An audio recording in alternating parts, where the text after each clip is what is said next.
Some of these machines are alive, not built, not assembled, alive. And that's where this starts getting uncomfortable. DARPA has explored a concept that sounds like science fiction, integrating electronics into living insects to influence how they move. Instead of designing tiny robots that struggle to match nature, the idea is to use nature itself. Insects already solve problems engineers have been chasing for years.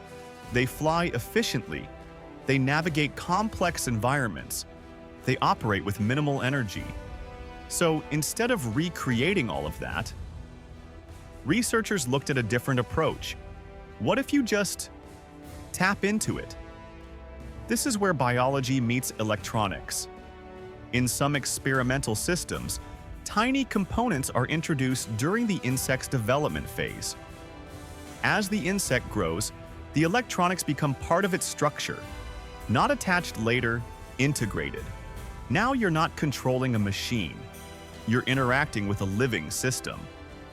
Signals can be sent to influence movement, like triggering wings or adjusting direction. But it's not like controlling a drone with perfect precision. It's more like steering something that still has its own instincts. And that's where things start getting unpredictable. Because you're not dealing with code. You're dealing with behavior. The insect still reacts to its environment, still follows biological impulses. So control becomes partial. Guidance, not command.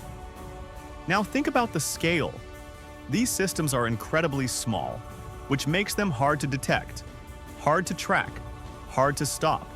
They can move through tight spaces, navigate obstacles, and operate in environments where traditional machines struggle.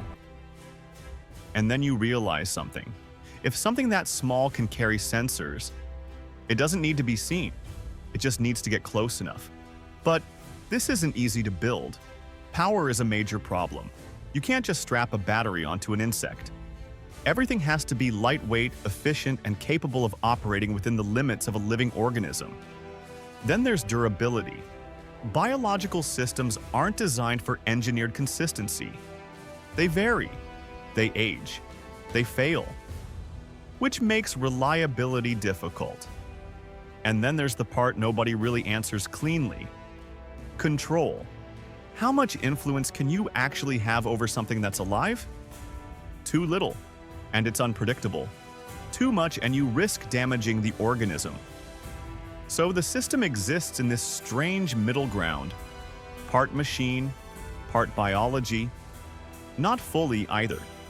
And that's what makes it different from traditional robotics. Most machines are built to follow commands. This isn't. This is something that responds, something that reacts, something that still has its own system running underneath everything you're trying to do. DARPA's work in this area isn't about replacing machines. It's about exploring what happens when you stop building them and start merging with what's already there. Because once technology moves into living systems, you're not just engineering machines anymore. You're engineering behavior,